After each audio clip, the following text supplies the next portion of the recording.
Bonjour, bienvenue dans cette nouvelle vidéo. Ici Roy Palace, le prof de dessin du net. Et dans cette vidéo, on va parler des portraits de profil. Donc, je vous ai préparé une astuce. Enfin, c'est une astuce qui vient du premier jet de mon livre. Ah non, j'ai pas besoin de celui-là, j'ai besoin de celui-ci. Voilà.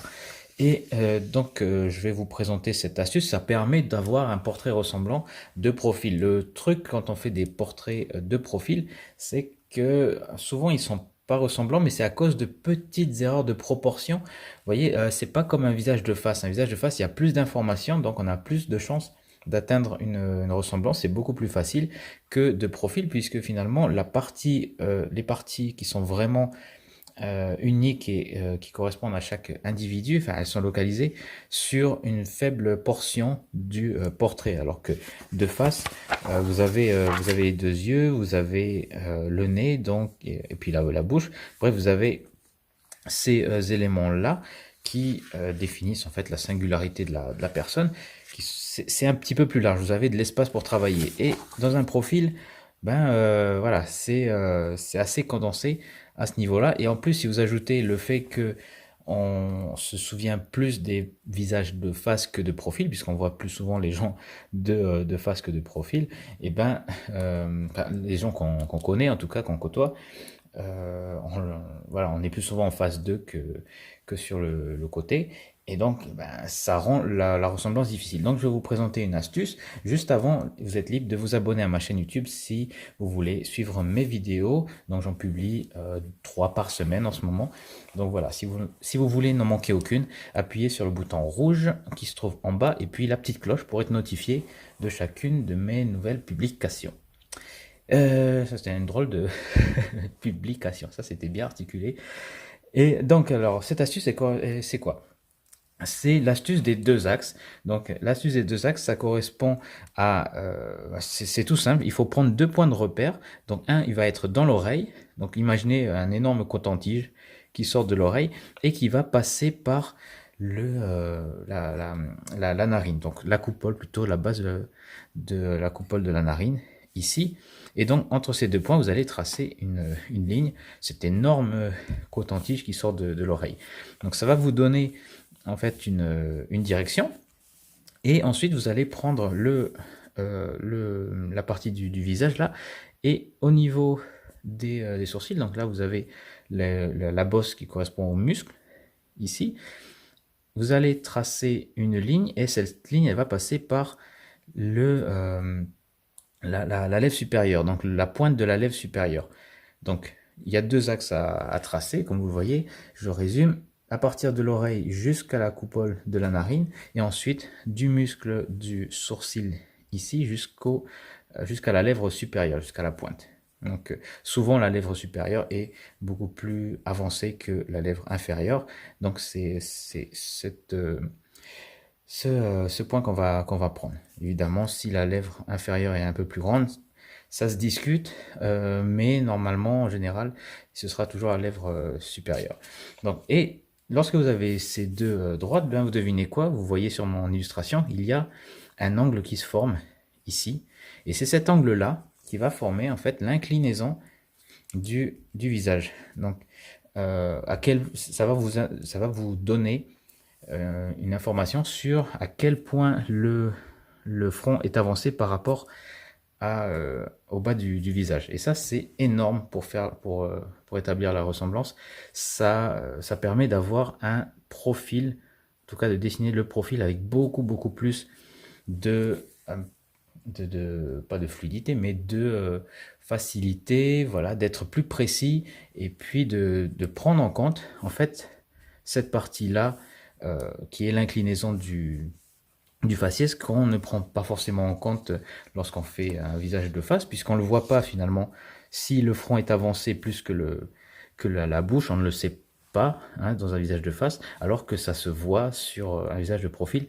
Et donc si on n'est pas éduqué à repérer lequel de cette partie est avancé par rapport à l'autre, eh bien ça ruine un petit peu la ressemblance de profil. Donc pour vous donner d'autres exemples, voici trois autres portraits. Donc un monsieur une dame et puis un autre monsieur au milieu. Vous voyez que là, on a un cas où le profil, on a notre axe qui est ici, qui est largement plus incliné parce que le bas du visage est beaucoup plus avancé. Hein. Il avance beaucoup plus que ici. Donc là, le front est en arrière, donc ça nous donne cet axe-là. Et vous voyez aussi à partir du départ de l'oreille jusqu'au nez, on voit que là, il y a une légère pente, hein, entre le nez et l'oreille. Et du coup, ça nous donne cet angle-là. Cet angle-là, il va être différent d'une autre personne.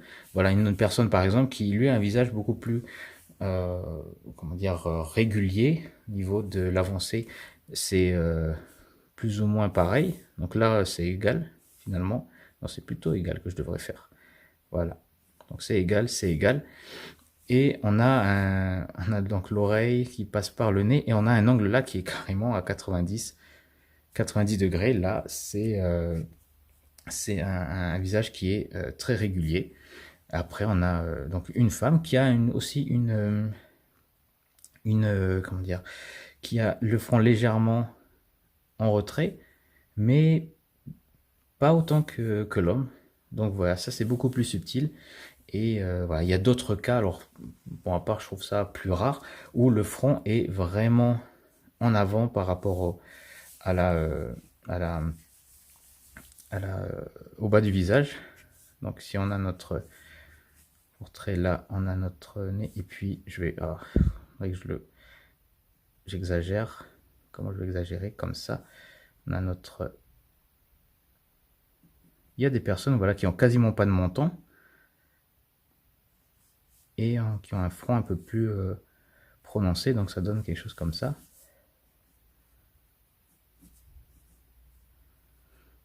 Et après on va prendre le creux de l'oreille.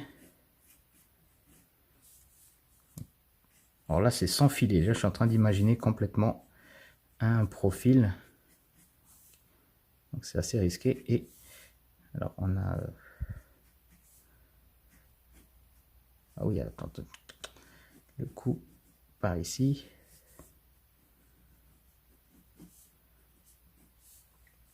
Et on a donc ici notre bosse pour les sourcils. Et notre axe qui va partir comme ça. Donc, voilà ce que ça donne. On a du coup là le front qui avance beaucoup plus. Et la partie de la bouche qui recule énormément. Voilà, c'est pour rajouter un autre cas.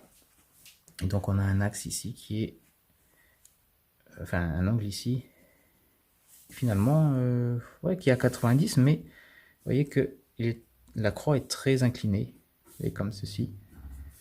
Alors que bah, c'est la même chose que ce portrait-ci, sauf que la croix est dans cette direction-là. Donc voilà, c'est à peu près l'astuce que je voulais vous présenter. Donc vous avez quatre figures ici. Donc voilà, essayez sur des images, sur des photos de personnes de portrait de profil, de tracer simplement ces deux axes, et puis amusez-vous à repérer un petit peu les différentes morphologies de visage, comme ça, vu de profil, et puis après, éventuellement, essayez de faire un portrait de profil, pour voir si vous pouvez appliquer cette astuce-là dans vos dessins, et puis les améliorer. Donc voilà pour cette petite vidéo. Donc j'espère que ça va vous aider, et puis que ça vous amuse, et puis que ça stimule un petit peu votre sens de l'observation. Donc n'hésitez pas à cliquer sur j'aime si vous avez aimé, puis sur je n'aime pas si vous n'avez pas aimé. Et jetez un œil dans la description, le catalogue de mes petits cours pour aller plus loin dans le dessin pour les débutants. Donc voilà, pour apprendre les bases de proportion, les bases du dessin avec les formes géométriques, les 3 excuses qui menottent les mains des dessinateurs débutants, les fausses croyances, les limites qu'on se met dans notre tête. Voilà, la voix interne qui est un petit peu autocritique, ce genre de choses. Donc il y a plein de techniques, voilà, que vous allez apprendre. Donc n'hésitez pas à jeter un œil pour voir si ça vous convient. Et puis voilà, donc j'ai à peu près dit tout ce que je voulais.